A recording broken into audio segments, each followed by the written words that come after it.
Өте дәмді саңырауқұлақ қосылған тауық етінен жасалған пирог жегіңіз келеді ме? Олай болса, менімен бірге болыңыз. Сәлем достар, сіздермен Сарыағаш тәттілері. Біз бүгін сіздермен осындай керемет, өте әдемі пирог дайындайтын боламыз. Бұл пирогтың ерекшелігі, бұл жерде тауық еті және саңырауқұлақ, грибы, шампиньоны деп жатамыз, сондай қосылған. Ең алдымен бізге ұн, айран, тұз, шекер, жұмыртқа, сары май қажет болады.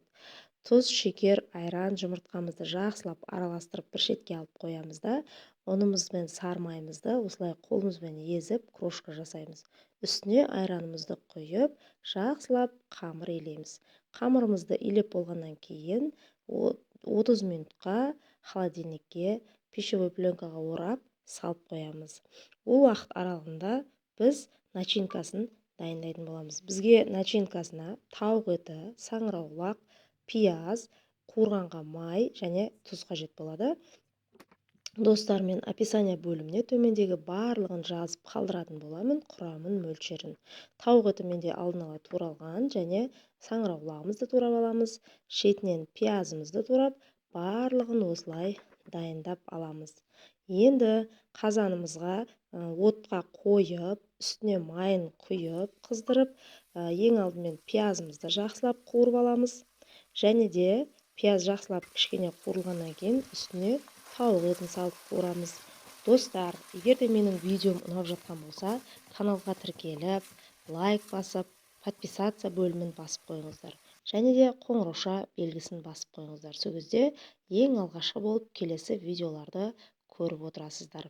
Осындай үстіне саңырауқұлағымызды қосып қуырамыз, және де қазанымызды кішкене жауып қоя тұрамыз.